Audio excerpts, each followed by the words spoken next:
samsara-harine bhatta-karyai-kadehaya namaste chitsadatmane.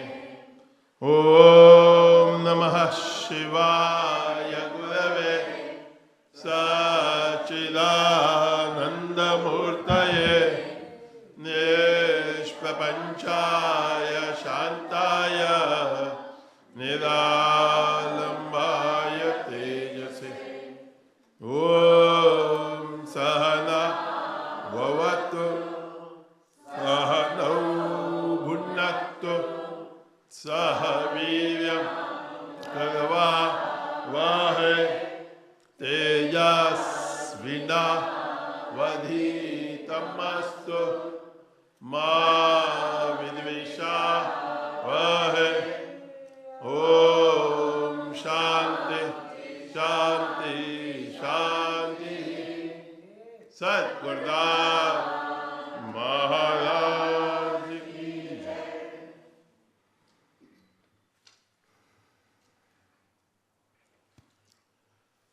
So with great understanding, of great love, with respect, a heartfelt welcome to each and everyone here at Satsang on this Sunday, I think Earth Day, today or tomorrow. Also the full moon coming up on Tuesday, and on this full moon in India we celebrate the birthday of Hanuman, and we also welcome Eva and Flori from Germany. Florian is very excited to be here with us. As you probably saw him in the chanting, he's the only one sweating. I had to take his jacket off. It's a challenge for Devyani and Dana to keep it together. But they did a good job. We had a wonderful kirtan last night, the same kirtan. And as everyone walked out, I said to Dana, good job. Cymbal players, excellent in keeping up. So it's one of Florian's favorite chants that he loves to sing. So I thought it was a practice last night. And we all did good. Almost 30 minutes and almost 35 plus minutes now. I thought Dana would, yes, last night I thought he lost his limit. Tonight I think he lost his limit. Because all of us as drummers, we have our limits, certain speed, certain movement, and then got to keep it together. So when Devyani asked me what we'd do next intensive, which is in May, for Baba's birthday, I thought of it for I think maybe a day or two. And then she reminded me again, because she probably has to send the flyer out. So I thought the power of chanting, right? That's what it was. If you remember last week, I talked about Satsang, the power of Satsang. And I thought Baba actually inculcated kirtan. It is a tradition in Maharashtra from the Varkari Sampradaya tradition to do kirtan. And it starts very young, dancing, singing. Maybe he was from that tradition in his last birth, because they're just as intense and just as mad. And they don't look around to see what else is going on. You just got to keep the beat, you got to keep the singing, you got to keep the step, and just allow your entire being to become immersed. And I feel that as we get modern, exterior going, that we need to once again remind ourselves that the only real restful practice is kirtan. So I hope and pray that as we all gather in satsang all around the world at different times, we are able to do this. We have Leo from Melbourne who sends me videos of the kirtan they hold once a month, and as he calls it, it's eclectic, meaning there's no one person from one group. Volume joichi video ma. No one person from one group who leads the chanting. It's all different people. And today, in the last maybe 10 or 20 years, young people like us who've grown up in the ISKCON tradition, in the Hare Krishna tradition, maybe a little bit younger than us, are leading kirtan around the world. Of course, their kirtans are more Krishna kirtans, stotras from the Krishna books or about Krishna. But as the scriptures tell us, there is a rasa, there is a nectar, there is an intoxication in singing, in chanting. Most again of the modern world has taken to an external form of singing and dancing, whereas kirtan is more internalized. The whole experience that has to rise within you is of oneness with the divine, is an experience of unity, is not an experience of separation, is not an experience of other, is not a sexual experience as most modern exterior music is, but it's a spiritual experience where we feel connected not only to the self within, but to that consciousness that's everywhere, which we'll get to in a few moments. So, we have been studying the Upanishads for the last 4 months, beginning in January. And we'll continue on. I spoke 2 weeks ago from Katha Upanishad, and a few days ago remembered that at the end of the evening arati, we sing from the Upanishads. And in Ganeshpuri, when we were young, we sang it in the mornings.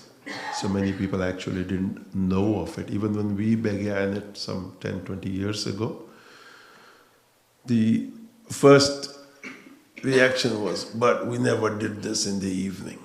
Well, I said, it's in the book. So I'm not making it up. And the book would say morning and evening arati. For what reason it was only done in the mornings in Baba's time, I don't know. But we don't do it in the mornings, so I thought, why not do it in the evenings? My idea is that as much as is possible for this human mind to sing the name of God, and eventually look at the meaning. When I told Niteshwari, and then she looked it up and she's like, oh my God, I've been singing it all these years without realizing what it means. How much depth of meaning there is in these mantras. Because we often just take the book, open the book, find the page, sing it, close the book and put it away. Yes, the books of Shanti Mandir do not contain their meaning, and they will not contain the meaning, because the idea is that when you chant, you simply chant. And that if you wish to study, then you can go afterwards and find the books with the meaning and maybe study it in that way. Because otherwise you'll never chant, the mind will always be caught in the meaning. But if you chant, and over time find that you actually need to become immersed in the singing. I'm sure those of us who watch Florian, we think to ourselves, he's crazy. He looks at us and he thinks, you are crazy, all of us. And he sometimes says that. He says, I just don't understand why humans are lost in the nonsense. You know, Varum. It's like, why? And of course, he cannot express the joy the love and what he feels and experiences when he thinks of Bhagwan, when he thinks of Baba, when he thinks of whatever he must have done in his past life in their company. But yet somewhere within each one of us, we carry impressions, we carry vasanas. And we'll get to that from Katha Upanishad. And the conversation that takes place between Hanuman and Rama is, in the philosophy of Vedanta, we have three different kinds.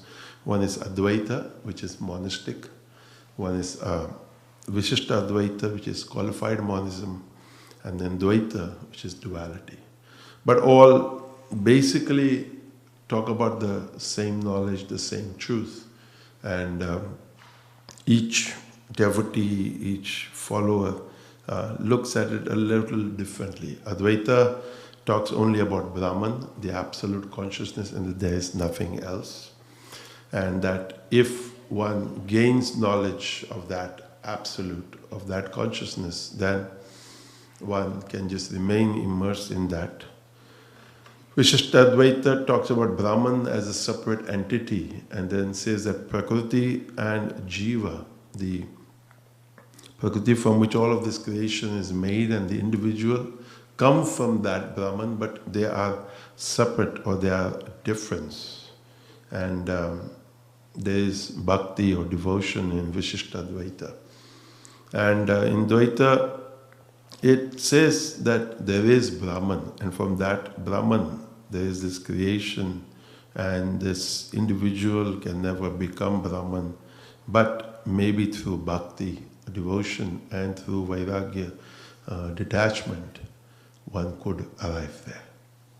So debates go on between different scholars, and each one trying to prove his or her path as being the best, but eventually where we want to get to is this experience that Hanuman talks about when Rama asks him, how do you perceive me? How do you see me?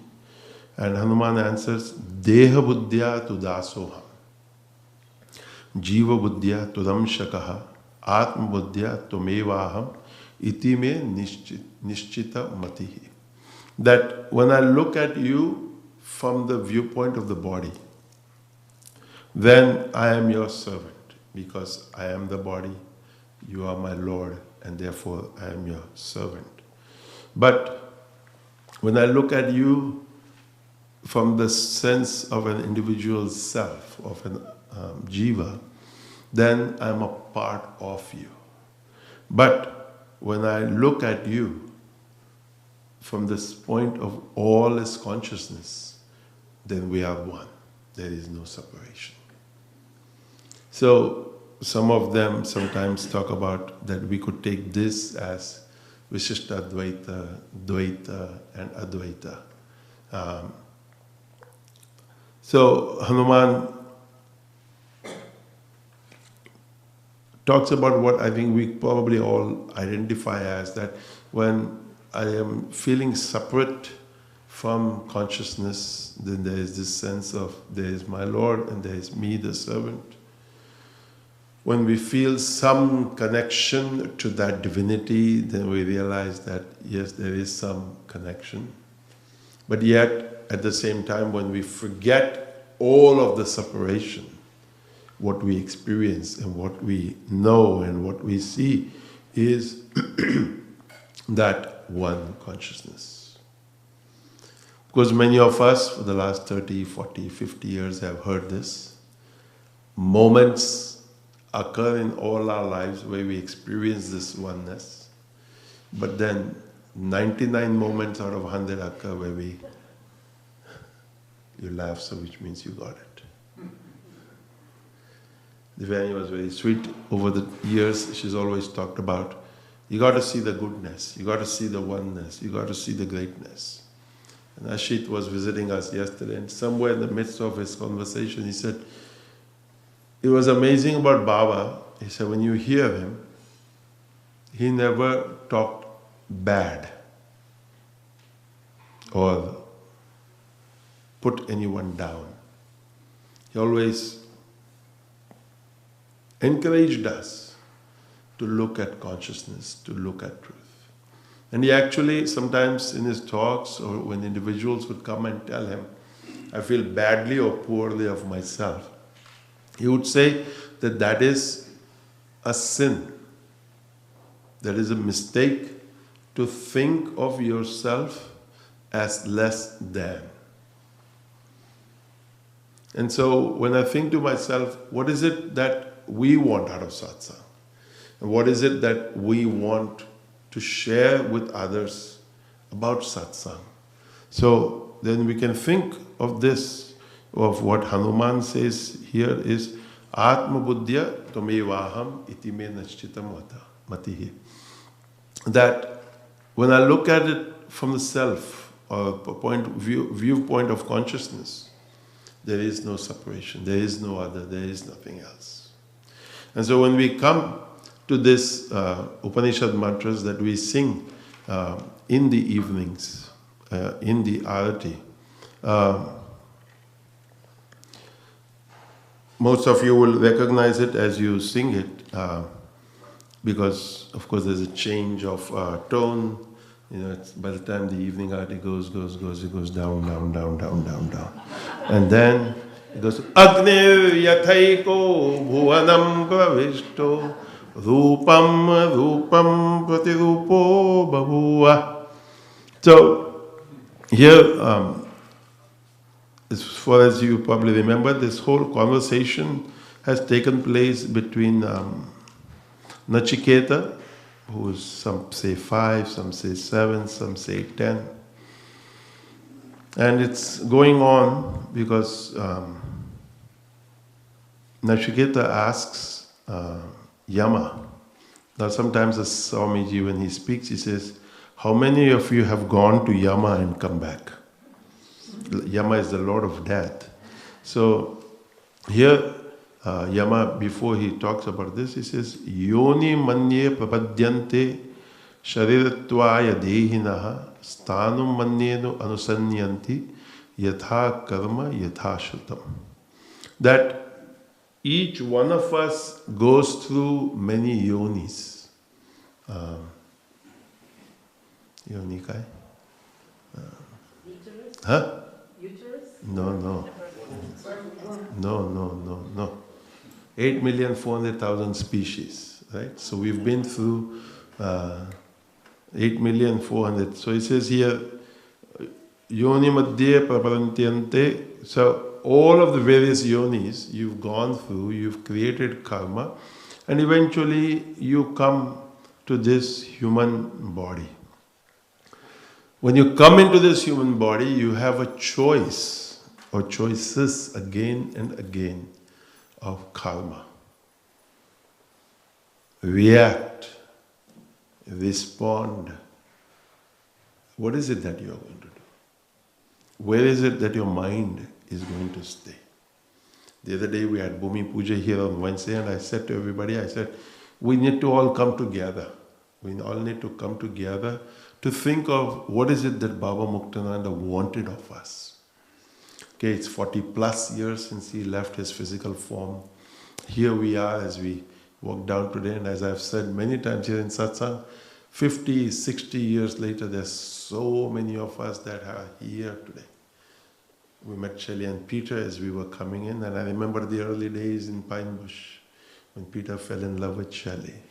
And Girija was trying to propagate this relationship because she thought it would be good for Shelley.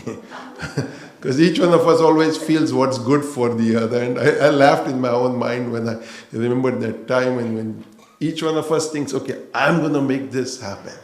I'm going to make sure that this takes place. And Girija would laugh sometimes how Peter came into the health food store that Shelley owned after school because he was a music teacher at Pine Bush and school, and the shop was just a few minutes from each other, and Shelley was and is still shy and just in her own world, and there's Peter trying to drum up emotion in Shelley to love him.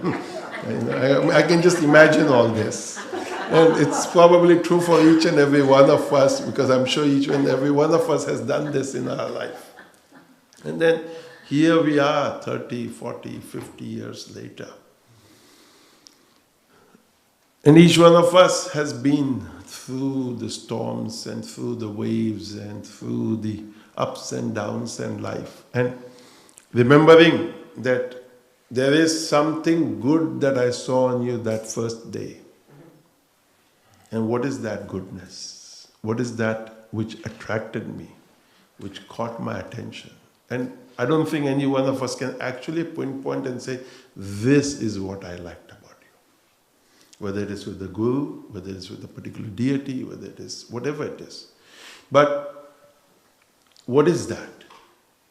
And so here, when you think of what Yama says, Yama here says that each one, according to the karma he performs, he then receives that kind of a body and that kind of species. And so, where is it, when we read the scriptures and we begin to think, where does it want to take us? Here it uses the example of Agni, which is fire. He uses the example of Vayu.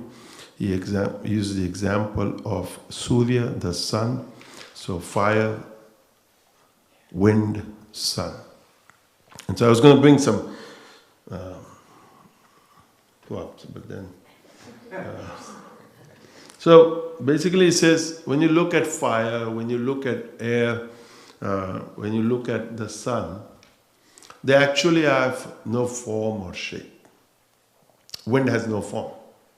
But you put wind inside. When you study Vedanta, you hear these two words, Ghatakash and Mahakash. Mahakash is the great ether, the great space. And Ghatakash is a pot, a glass, is a form.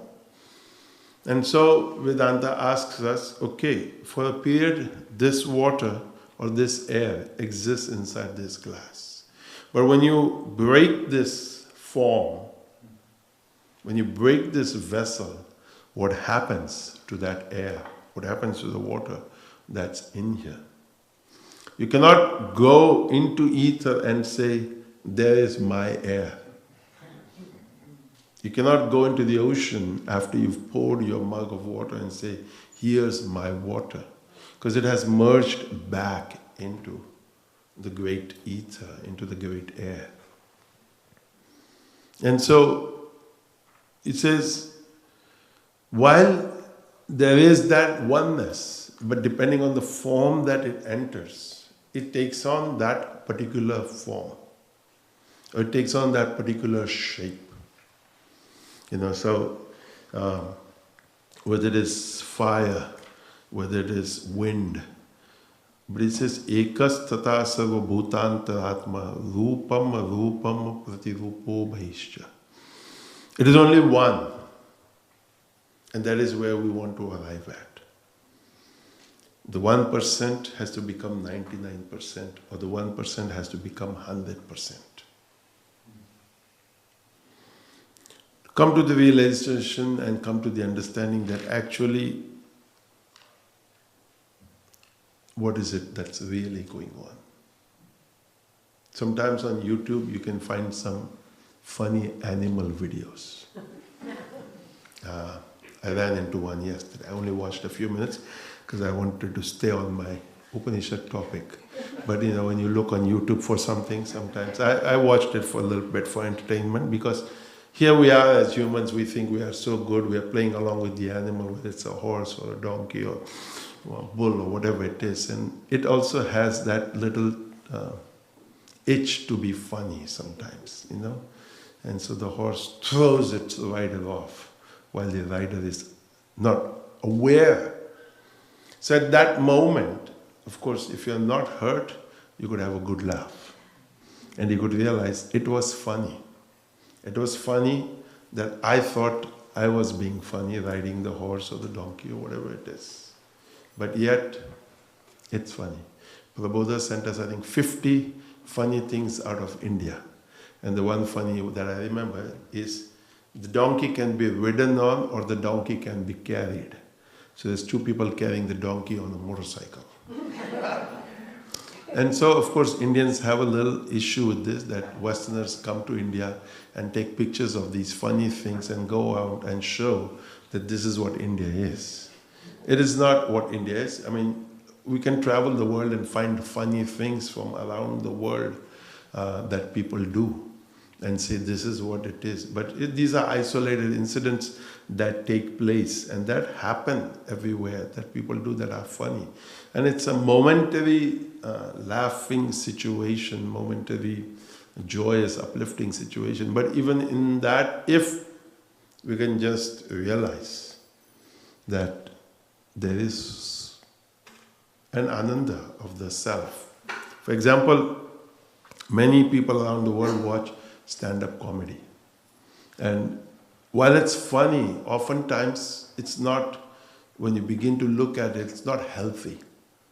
But then every so often, I don't know the count, you find a healthy entertainer who doesn't make the use of bad words or bad foul language, but really takes situations of life, which is what I tell each and every one of us to do, that if we can consider everything as consciousness, and in that experience of consciousness, have a good laugh.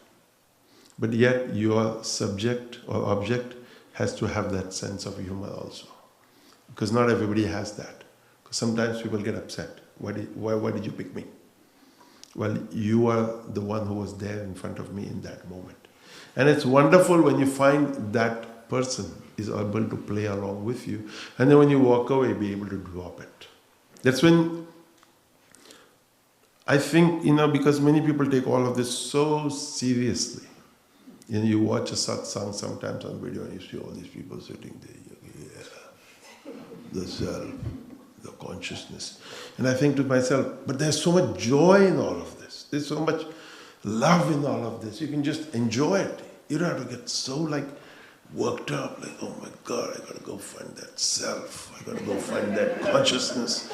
I gotta experience the oneness of the self in the fire, in the wind, in the sun. How, it's like, eko vashi sarva bhutantaratma ekam rupam bahudha yakkaroti tamatmastam yenu paschyanti dhira tesham sukham shashvatam neta desham.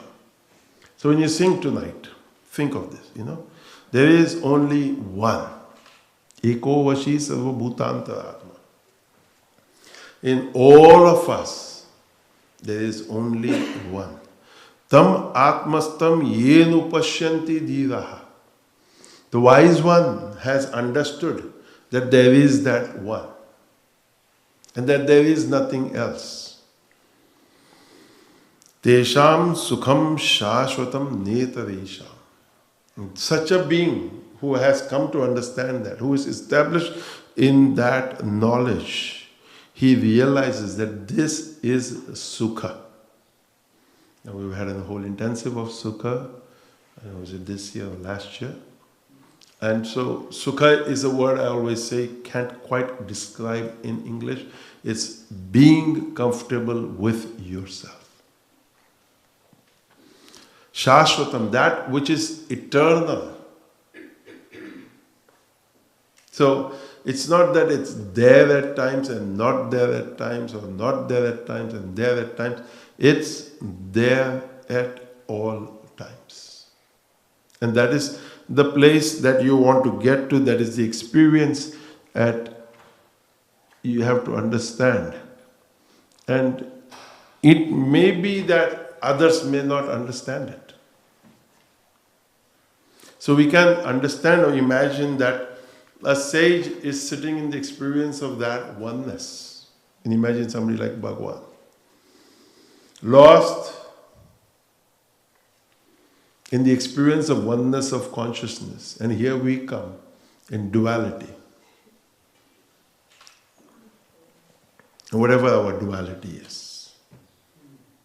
And that if in that moment we can drop that duality and just experience the oneness. But we hold on to our duality so strongly that even in the presence of that sage, that duality doesn't go away. No matter how much the sage shakes us. And then we walk out and we go, what happened? Nothing. But you have to realize the sage says, Nityo nityanam chetanas chetananam eko bhunam yo vidadati kaman tamatmasti yeno pashyanti dhiras tesham shashvati shanti shashvati netavesha. Where is that sage? He's in Nitya, eternal.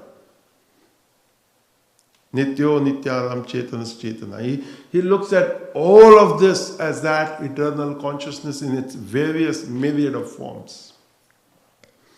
And in that he says, Eko Bahunam, that one is so much or so many. Yo Vidadati Kaman. And so, through all of these various forms, so much is happening, so much is taking place. Somebody has black coffee, somebody has black coffee with a little bit of milk, somebody has a lot of milk with a little bit of black coffee. Somebody has a lot of sugar with a little bit of coffee and lots of milk. Somebody has lots of sugar. The Italians have that little, lots of sugar with a little bit of coffee, black. And you're supposed to make sure, or they do in Germany, hold the sugar in the mouth, the rock candy sugar, and drink the tea through that. So, Eko Bahunam Yo Vidadati Kama. There is that oneness. Its experience is the same. Black, white, sugar, or as they say in New York, regular. So I remember this because the first time I went to it, Shankarananda, I was like in Brooklyn, and he said, "What do you want?" I said, "What do you mean, what do I want?" So I want coffee. How do you want it? So I was like, and then Shankarananda explained, "You want black, do you want white, or do you want regular?" And I said, "What is regular?" He said, "Black coffee with milk and sugar." So I said, "I want regular." "How much?" So how much meant how much sugar. So then I walked out, I was like, whoa, what an experience, In just 2 minutes. Because he's got a line of people behind you who know exactly what they want. Prabhupada talks about his experience at the subway station and how he gets his bagel and coffee every single day. So you have people like that who have to make it to their 7:30 subway. And you can't be standing there dreaming. That's like I often say here to people, whatever. And we often, in the whole spiritual world, actually this is a sad experience. I feel there should be clarity in you. You should know exactly what you want. Of course, if the person who's speaking to you, you can understand his or her language. Now I know when I go to New York, I have to speak like that. I just get in and out of there in 30 seconds or less. But yet, there are those of us who've read this in the evening arti for so many years, never looked at the meaning, never understood Nityo Nityanam Chetanas Chetananam Eko Bhunam Yo Vidadati Kaman Tam Atmastam Yenu Pashyanti Dhiras Tesham Sukham Shashvatam Netavesha. I've been chanting this since I was 3 years old. And why 3 years old, you want to ask? Because that was the only time we could get to the conch and the gong in the mornings. Because the big people didn't come to the morning arti. So those of us who were not somebody yet in our life, we could get the conch and the bell. And so I always told my mom I want to go to the morning arti, which was at 3:45, and she allowed us to go, and I only went so we could blow the conch. But once you blew the conch or rang the gong, then you couldn't just disappear and say, done what I wanted to. No, now, because there was only 5 people, and it was noted somewhere on the records that you have attended the gong and conch, so you had to stand there and sing.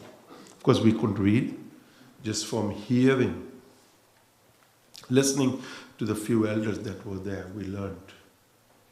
And as you learned over time, then you study the Upanishads and you go, and it is in the Shweta also, Nityeshwari. Because I told Nityeshwari, I remember it from the Shweta Upanishad. And she said, no, she found it in Katha Upanishad. But you'll find often that the scriptures repeat themselves here and there. Even when you read these commentaries, you will find maybe a little bit of change, a little bit of difference in the verse. But Like here it says, Nityo Nityanam Chetanas Chetananam Eko Bhavanam Yo Vidadati Kaman Tat Karanam. I need my glasses now. I try not to wear them, but sometimes it looks nice, Tat Karanam Sankhya Yoga Digamyam Gnatva Devam Muchyate Sarvapashaihi. So here the sage wants to say that through Jnana Yoga, through Karma Yoga, and through all of the various karanas or reasons, you come to know that one Paramatma, the one divine consciousness, and you become free. And Baba, when he talked often, he quoted this next verse, which is Natatra Suryo Bhati Nachandra Tarakam Nemo Vidyito Bhanti Kutoyam Agni Tameva Bhantam Anubhanti Sarva Tasya Bhasa Sarvam Idam Vibhati. There, meaning where the self or the consciousness resides, there is no sun, there is no moon, there is no lightning, yet there is so much light. Meaning, within oneself, there's more light than the sun, more light than the moon, more light than the lightning, yet there is so much lightning. And because of that light, tasya bhasa sarvam idam vibhati. Because of that self or consciousness which dwells within you, all of this exists. And so, if Larry remembers the very first question in the philosophy of Shaivism that was asked in the course exams was, without you, nothing exists. Explain. Without you, nothing exists. So meaning for you, the individual, yes, Karuna, everything's okay. This happens to us, all of us. I just happen to look at the right time. So I have prepared for a week, so I need you to understand me. I don't want you afterwards to go, what is it that you meant when you said this? Well, I meant what I said.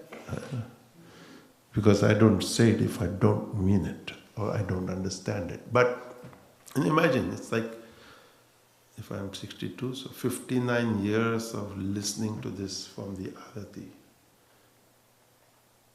And you just hear, and every so often you hear a speaker here or there say the verse. Sometimes you pick up the book, you'll find my book has different markers, because that verse that day makes sense. Or that day, that verse doesn't make sense. So when it doesn't make sense, you also got to put a marker in that day, because next time you open the book, you will look at that verse, it will make total sense, or it still will not make sense. It's not that it doesn't make sense, it's just that your brain is not in that place or in that vibration to have that experience of that. Imagine when you sing these verses, and if you understand a little bit of the meaning when you sing. For example, when you sing the Guru Gita, when you sing the Shiva Mahimna, when you sing the Vishnu Sahasranam, or even the, like we did the Chandi part all throughout the week, Namastasya, Namastasya, Namastasya, Namo Namah. I offer salutations, I offer salutations, I offer salutations, I offer salutations again and again. So then, what do you offer salutations to? Nitin came up and he said, Bhranti. And he's like, Bhranti is also a form of the Devi? No, it's Buddhi, right? No, it's Vidya. No, it's understanding. It's illumination. But Bhranti is delusional. But yet, what the sage actually wants to tell you here is come to that place when you realize that that Shakti, that self, that illumination will sometimes confuse you. And you have to be in that place of oneness of experience. I'm sure when we read books, we understand it a particular way. Then when you meet a Swami who's been studying for 50 to 70 years, and then he explains a story, it's totally different. And you go, illumination. Illumination because he has studied it from so many different ways. Saying story, I found a story I wanted to share. It's a little bit long, but I have time. Florian had told me, make sure you don't overtalk. So, anyway, all is good? Yeah.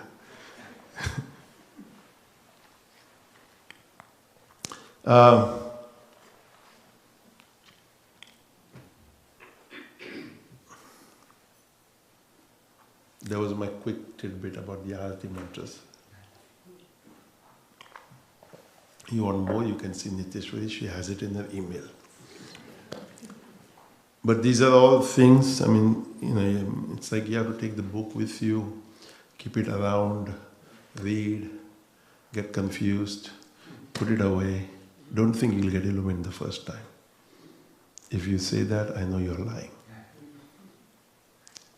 But then as time goes by, you read, you put it away, you read the Bhagavad Gita or you read something else and you find something very similar in the other text. It's a little bit simpler.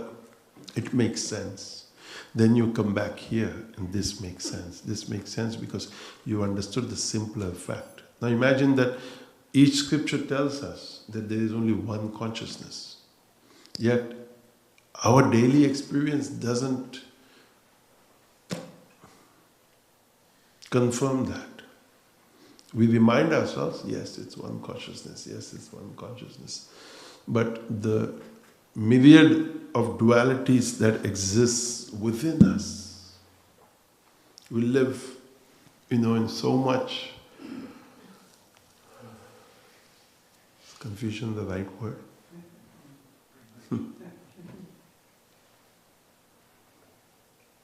That even when clarity is there, we remain in muddied waters. There is that purity, but somehow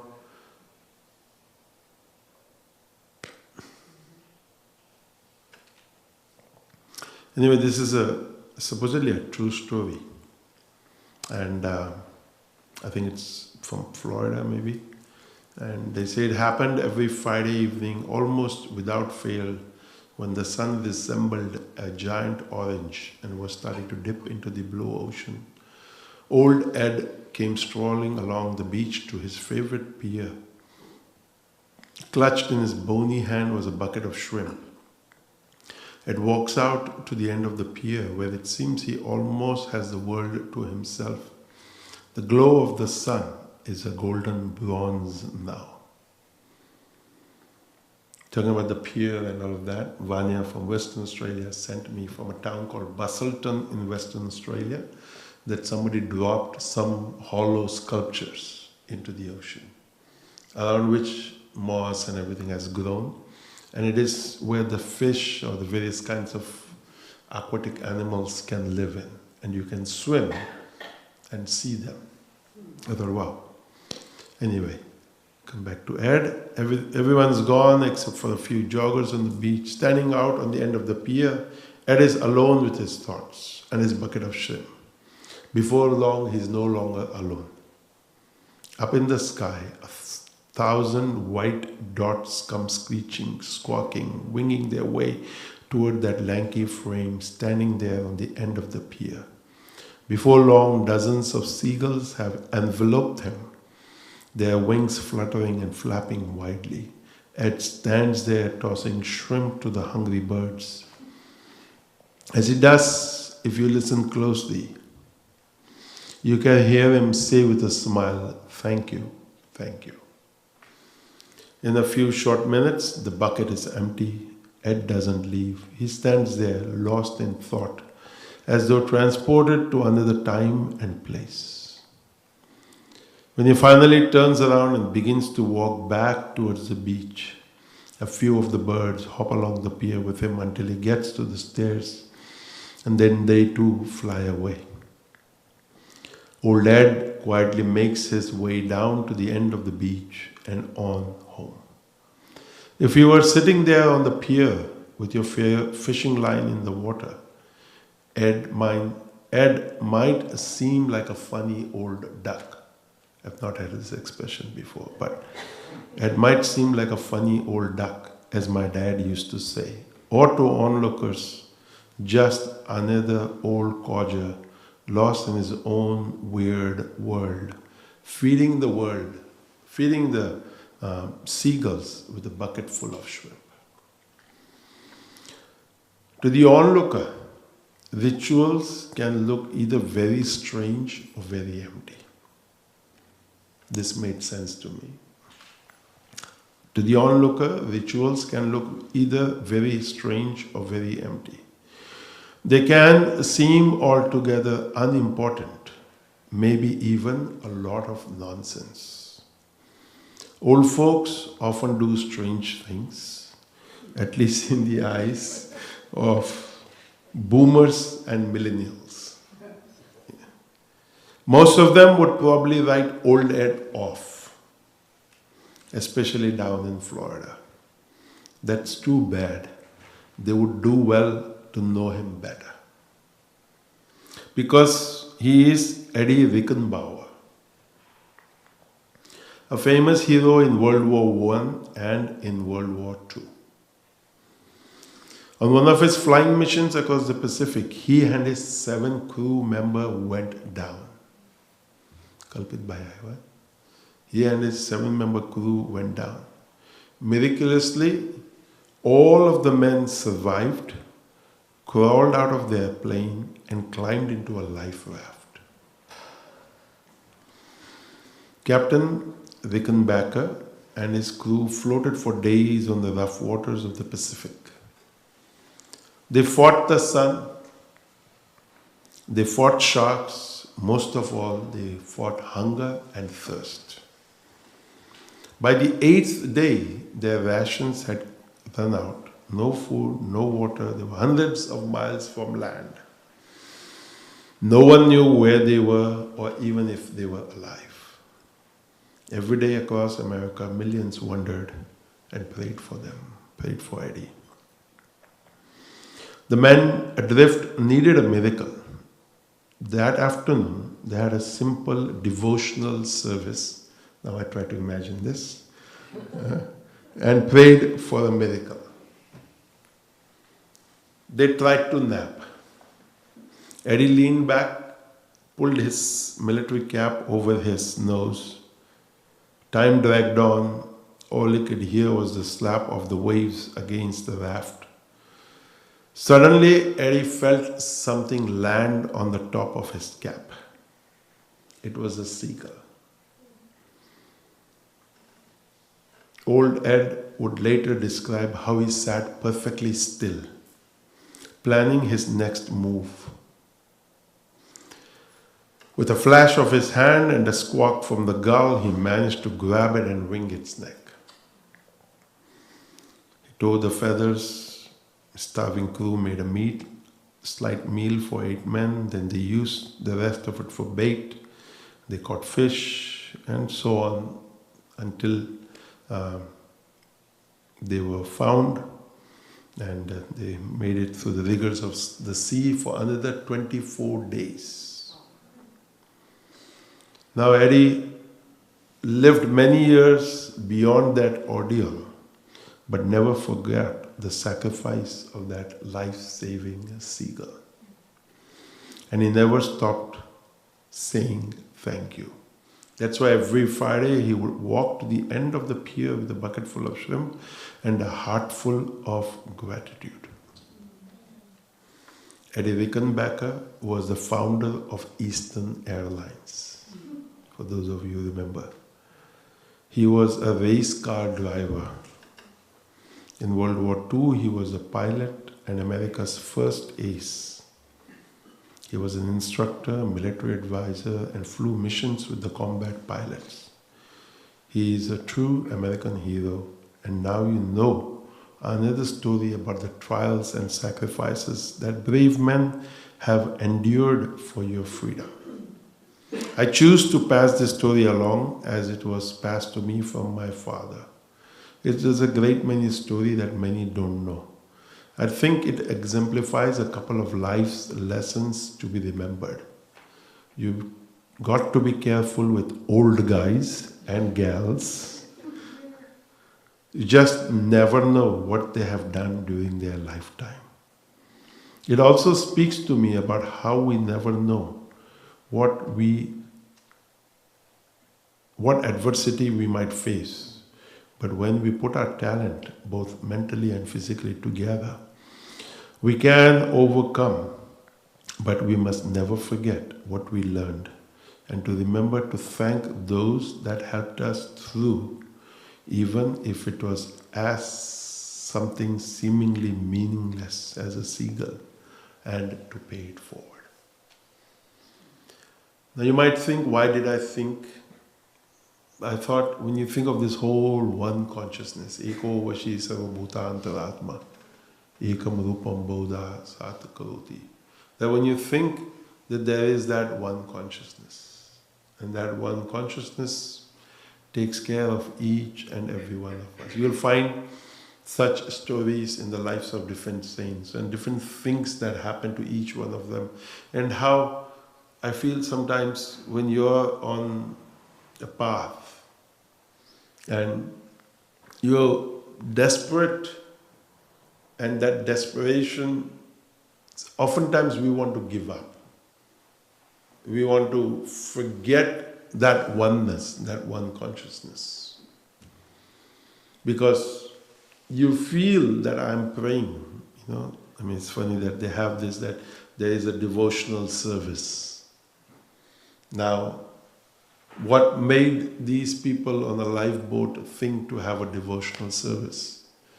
And what occurred out of that? Now, a person who doesn't believe will say, well, the two have nothing to do with each other. But yet, I feel that when each and every one of us takes a moment to connect to that divinity, to that consciousness, amazing things happen. So I want to tell each and every one that the morning prayer, the evening prayer is important. It's the very first thing that goes out of our life when we are busy, when we are tired, when we are sick. And it takes a long time to restart the mind and body to that morning prayer, or to that morning practice, to that evening prayer, to that evening practice. But if the effort continues and you don't give up, it bears fruit in many different places in life.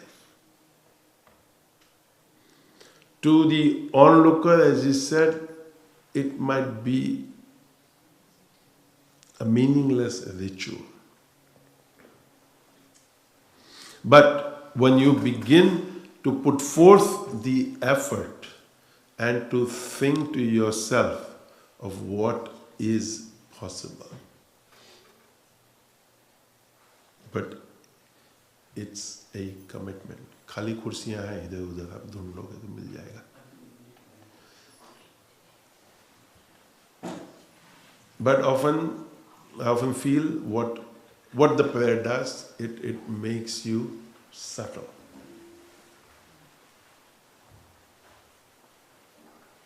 Takes a long time to become subtle, because in Baba Muktananda's words, we are jad, we are inert. So that inertness has to go away and subtleness has to come in. And the subtleness is at many levels. Not just, like, I am subtle now. No. The subtleness is in the eyes, the subtleness is in the nose, the subtleness is in the ears, the subtleness in the speech, the subtleness in the body, the subtleness in the way you carry yourself, the way everything that happens in your life. You can sit in a car, and I sometimes still cringe when somebody bangs the door shut. And I think to myself, doesn't the person know you could just shut the door of the car quietly? Or when somebody's phone rings so loudly in a quiet room.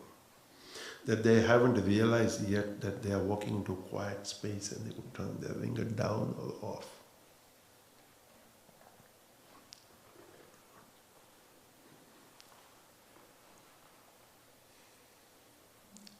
It's a talk I could give for 2-3 hours and not be done with it.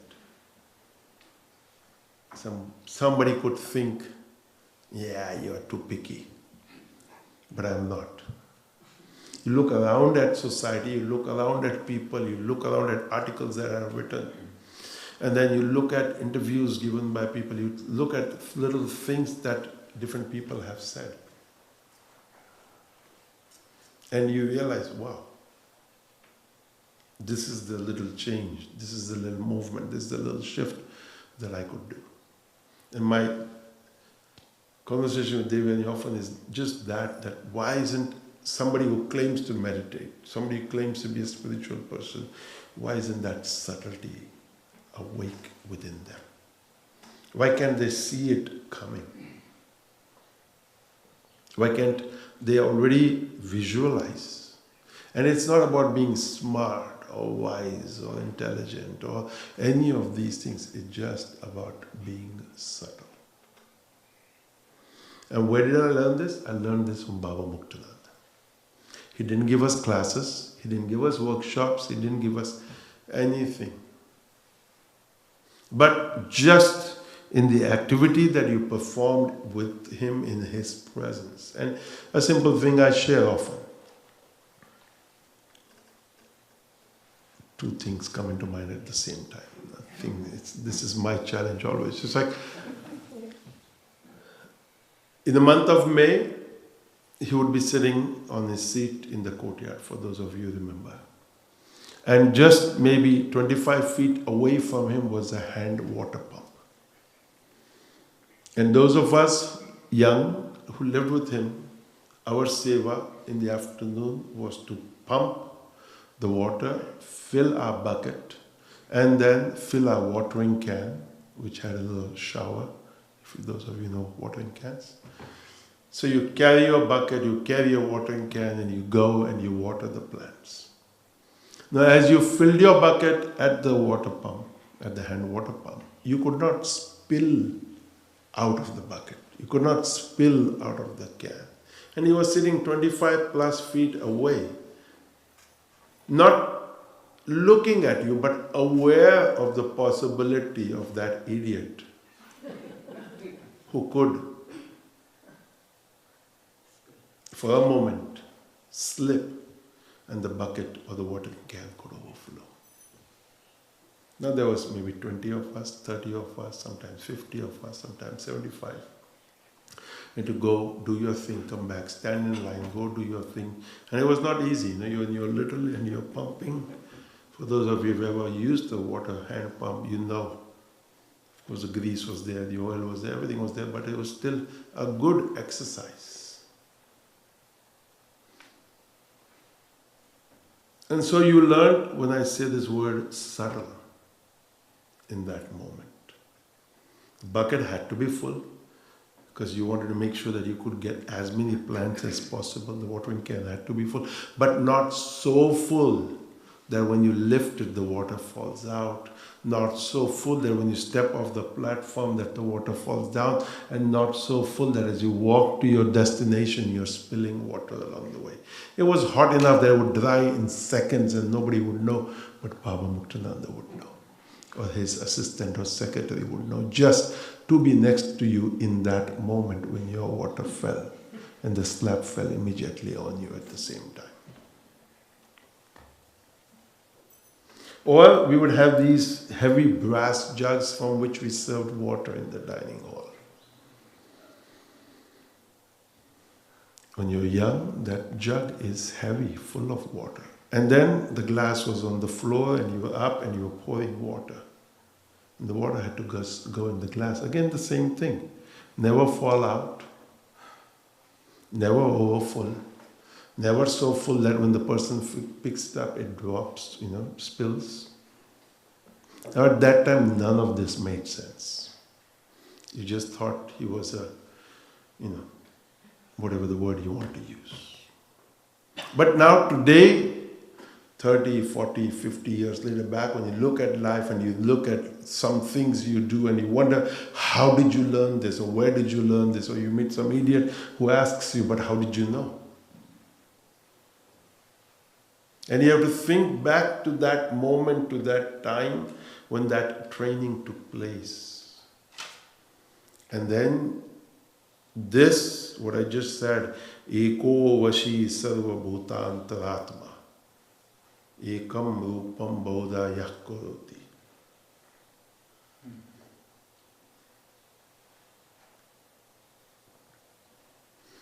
Because that sage sits in this experience of there is that one consciousness. It is not water to him, it is a form of consciousness. And so when you're spilling a drop of water, spilling a drop of something, you're spilling a drop of consciousness. So, Baba often jokingly shared a story that a disciple goes to a guru and says, I want knowledge. So he says, okay, here take this container to the guru across the river and give it to him. When he carries that container, the container has something inside that's moving. And as is with most people, you're curious. What is it that one guru has given for the other guru? So he opens the container and the mouse runs out. So when he arrives at the next guru, he gives the container. The guru says, what happened to the mouse inside? Now he wonders, how did they, this was before mobiles, before telephones, before everything, how did he communicate from point A to point B? That disciple is coming with a container which has a mouse in it. Because again, Nityo Nityanam Chetanas Chetananam Eko Vashi Sarva Bhutantaratma. The Guru, the sage, is sitting in the experience of that eternal one. He is sitting, no, I know that self, I know that consciousness. And so that sage at point B sits in the same experience. And so they communicate at that level. And it's not even like I often say to people that this sage sends a verbal message. You know, like we think to ourselves, okay, you know, I got to visualize. You know, people who do... telepathy. No, not telepathy. What's the other thing? Where they make you sit in front and they read your mind? No. Hypnotize. Hypnotize, you know. So it's like you think, telepathy is one thing to do, but hypnotize is like you think, okay, I got to connect to this person. I got to connect, you know.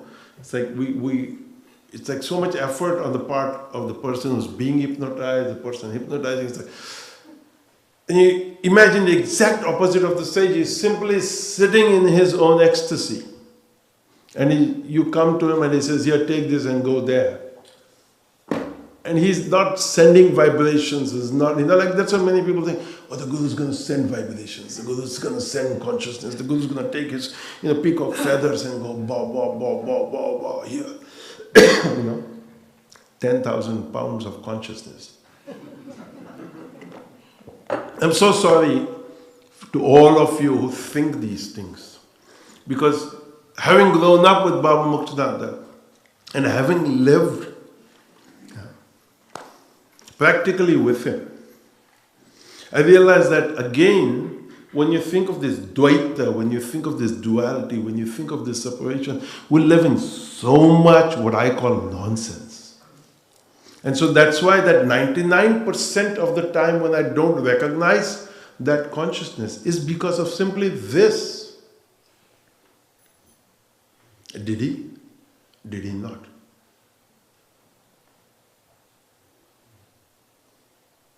Ekabhakti is listening to me. She has so many questions. Every day she has 10 questions. Madhu. Anyway, the other day I said no. And she's like, no. I'm like, no. Because it's a trap that we get ourselves caught into. And when it's no, they just want to feel your love. They want to feel your... I'm like, oh God, oh, you know. Different people tell me that at different times. You know, it's like, you don't have to ask me a silly question to tell me that, you know,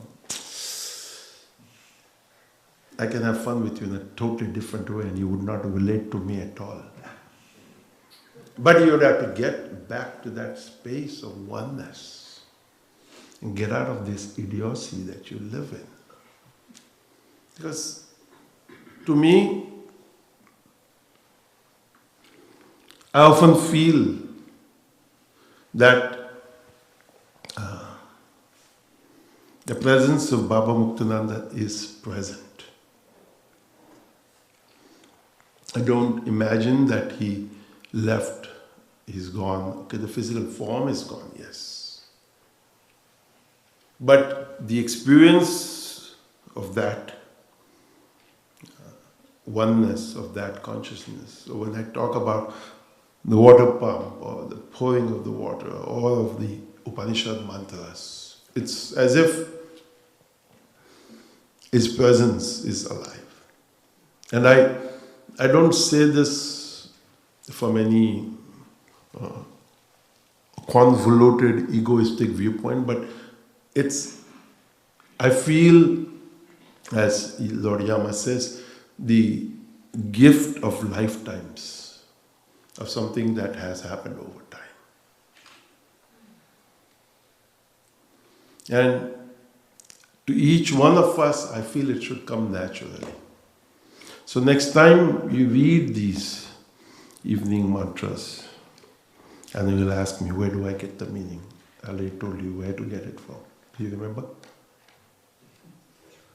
Good, Dana, thank you. You can hear me, yes.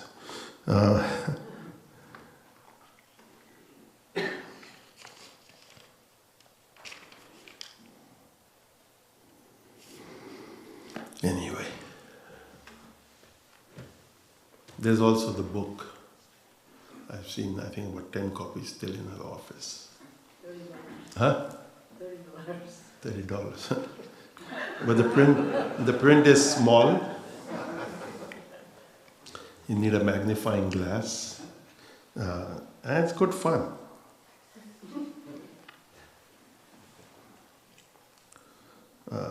Good fun to read, to understand. Because where we started last week in the Taittiriya Upanishad was in the Shikshavali. And the Shikshavali, it begins with you have to learn to pronounce. In English, enunciate. Because if you don't pronounce, if you don't enunciate, you will not experience the joy of the singing. So next time when you sit to chant, don't just glaze over words. I try when I'm there, when I sing, to make it so it's at a medium speed. So it's not fast, it's not slow. It's at just the right speed where there is an experience that takes place. It's not nityo nityanam chetana chetananam. It's not nityo no. You know, in the old days of the real-to-real tapes, you could do that to the trunk. Or in the LP, you could put your hand on it and you make it drag. And you want to find the right speed.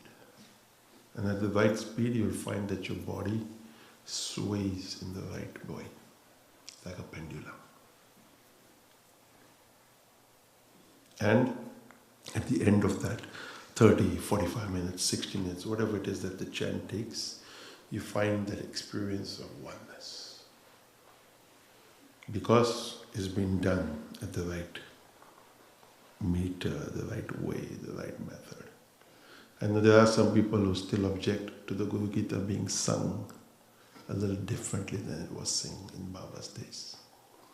I simply tell them, listen to Baba Muktananda himself singing the Guru Gita, you'll never be able to sing with him.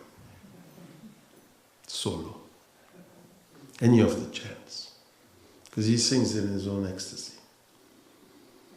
So an Acharya, who understood meter or chanda, has explained it, has expressed it. And then when you commit yourself to that, you will find, I love in the Shiva Mahimna the way we sing, Bharajase Vishwotpatto Bhavaya Namo Namaha. Now we used to sing it, Bharajase Vishwotpatto Bhavaya Namo Namaha. Now it's got a little Bharajase Vishwotpatto Bhavaya Namo. You allow that vibration because the whole experience of Sanskrit is not just in the Vaikari, in the tongue. It's in the para level. It's at the level of the navel. And when you allow yourself to sing from that, that means you have to put forth effort every single Monday, every single Tuesday, every single Wednesday, every single Thursday, Friday, Saturday, Sunday, and Monday again. So every Monday that you miss of the Rudram, every Tuesday you miss of the Devi chant, every Wednesday you miss of the Vishnu. Look at what you do at verse number, I think it's 78 or so. Negrodo bijo dumbara swasta chanurana nishudana. You know?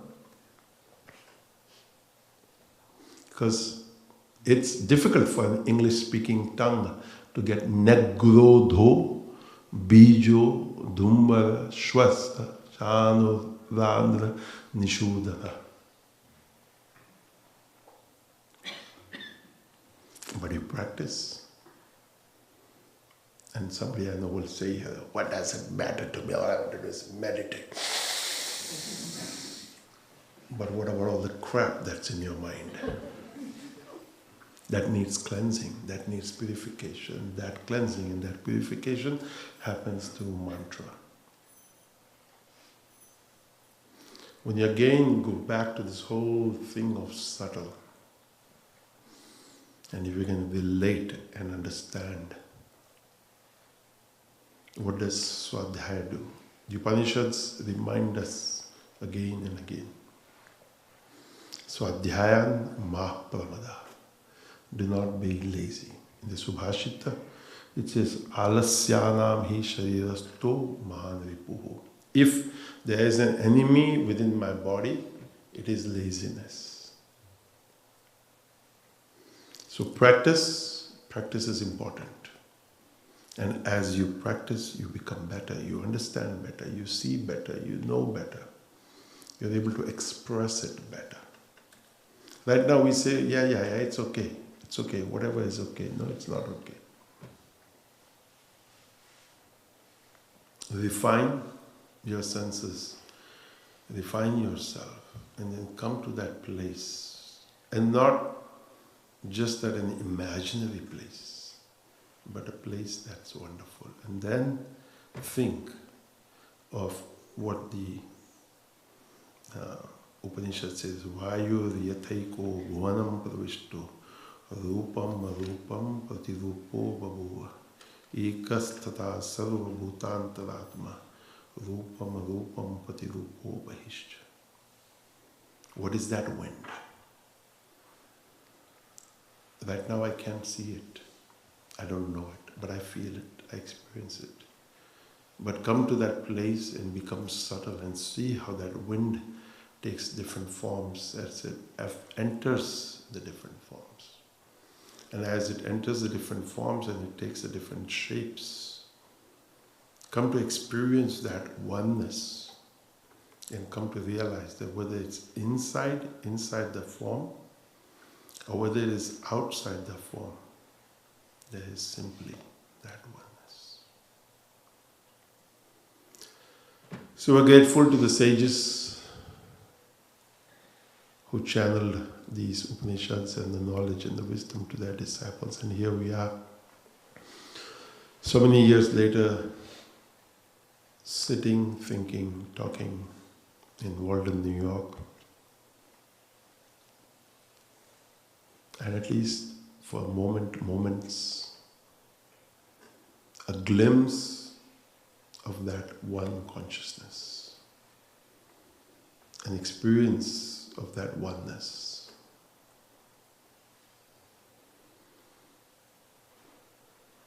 And to allow yourself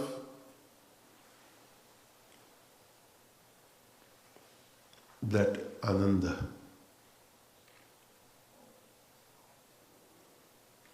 and to feel it in every cell, every pore of your body.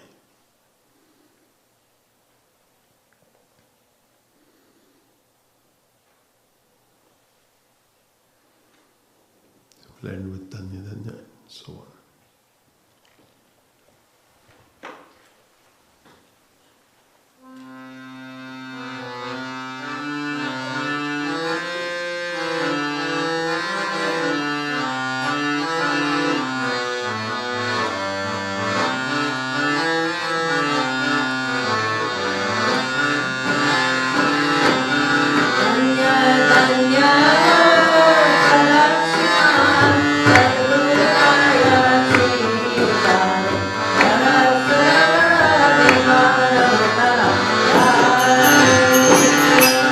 धन्य धन्य हो प्रदक्षिणा सद्गुरुरायाची झाली कोल्हापुरवला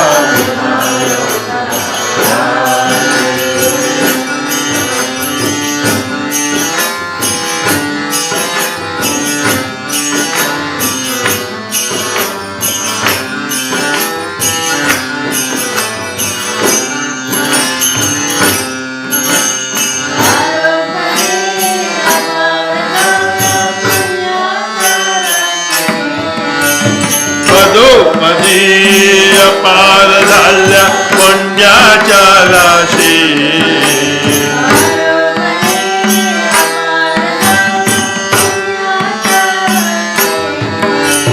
मधोमधी अपार झाल्या पुण्याच्या राशी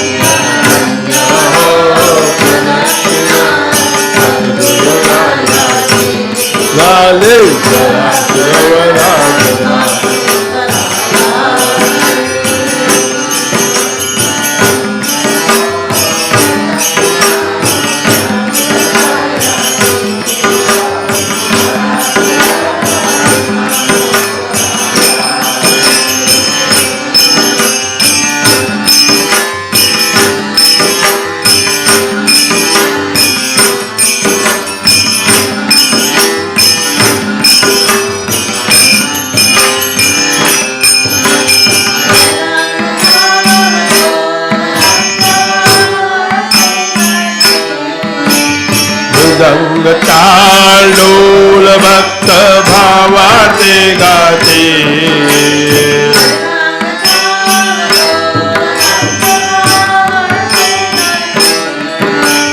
मृदंग तांडूल भक्त भावाचे गाते नाम संकीर्तने ब्रह्मानंदे नाचते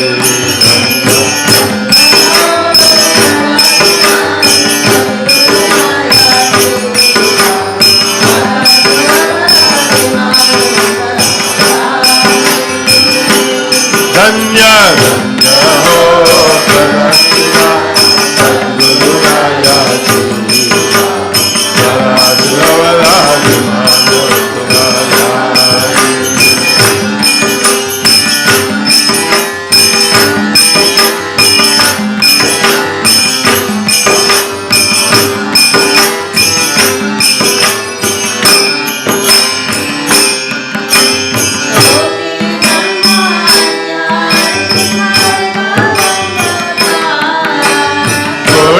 ब्रह्मा हत्या हरिति करिता दंडवत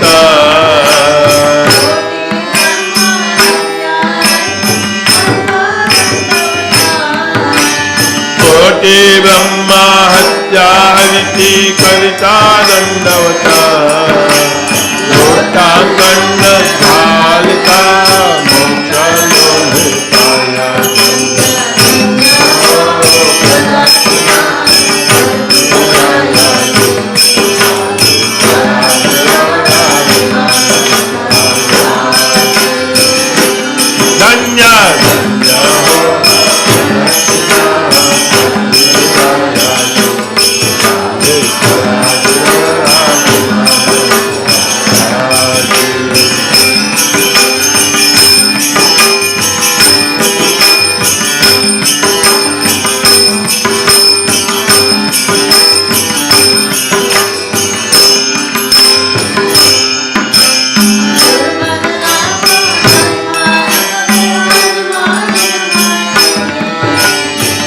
भजनाचा महिमा लगले आगमा निगमासी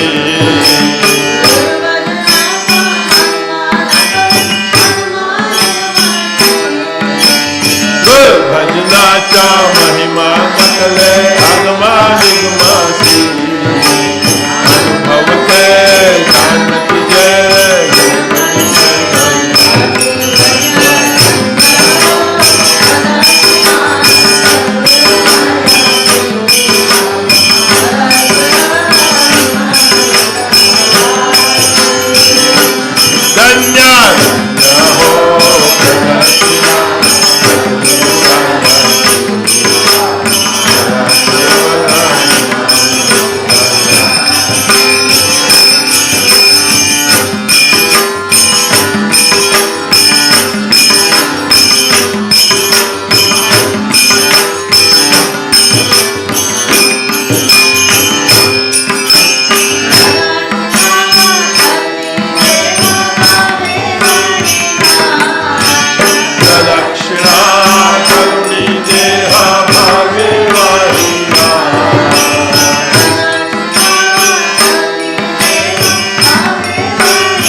Sajukaya Kare Devi Arati Sajukaya Kare Devi Arati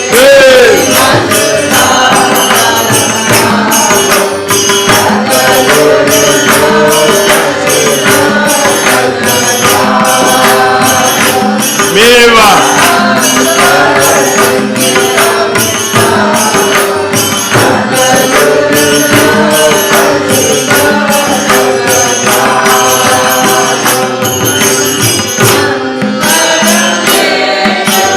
Yuga se soi Yuga Yuga se Gete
Namaka Nanda Avinash Deva Namaka Nanda Avinash Shadananda Shadananda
Tvameva Mata Chapita Tvameva Bandhushcha Sakha Tvameva Vidya Dravinam Tvameva Sarvam Mama Devi Dudakado Dakhadarja Sabha Yatava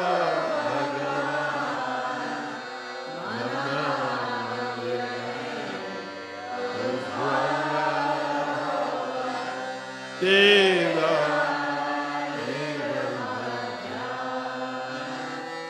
जिस घर में हो आरती धन कमल shikhara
Prithvi Shanti Apaha Shanti Okhadayaha Shanti Vanaspatayaha Shanti Vishwe Devaha Shanti Brahma Shanti Sarvagam Shanti Shanti Eva Shanti Sama Shanti Evi Yato Yataha Samijase Tato Abhayam Kuru Channaha Kuru Prajabhya Bhayannaha Vajupyaha Om Shanti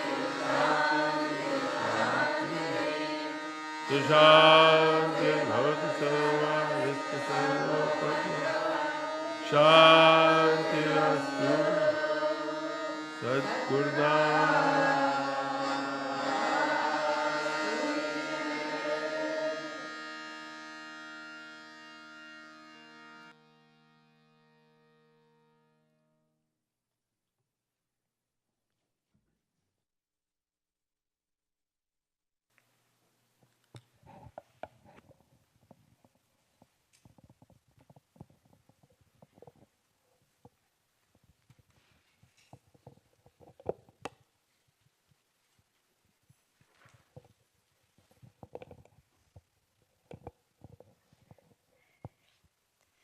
So this concludes our Sunday morning satsang. Thank you all for joining us here today. And we all look forward to next weekend for another Sunday satsang with Gurudev. And just a reminder to everyone, next Sunday at our morning satsang, we'll be having a flute concert, so a Bansuri concert, and it's with somebody, his name is S. Akash, and he'll be here, and he's very, very well known. For anybody who wants any more details on that, you can see Vinay after satsang and ask him, but he'll be accompanied by Suryaksha Deshpande, who we've had here many times, somebody from New Jersey, and that's not to be missed, so it will be part of our Sunday morning satsang. So that'll start at around, I believe it's 10 to 12, and then we'll still have the Guru Gita at 9 o'clock. And then that Sunday, just so everybody knows, that'll be the day that Gurudev begins his travel down south to Virginia. So the following Sunday, which is May 5th, Gurudev will not be in residence, but Sunday satsang will take place here. And our speaker for that Sunday will be Dana Wilkinson, and he will continue with the Upanishads. So definitely continue to come for satsang on that Sunday. Also, a reminder to everybody about the May 18th intensive. As Gurudev said, the topic of that intensive in honor of Baba Muktananda will be the power of chanting. Baba was very fond of chanting and inspired thousands and thousands around the world to chanting and to kirtan. So that's the subject for the intensive. So we don't have our registration set up yet, but we will very soon. So you can do that online. Also, just a reminder to everybody that we do also have the Understanding the Siddha Path, the course that is offered here each year with our wonderful teachers along with Gurudev. So that will take place on June 21st to June 30th. So that's right at the end of June. So for anybody who's still interested in that and would like to register or get more information about it, you can see Nicheshwari or myself or even any one of the teachers, Dana Wilkinson, Larry Holmes, and feel free to do that. There'll also be another one in the fall, but right now we're looking towards the one for June 21st to June 30th. Let me see if I have anything else. Nope, we're all good.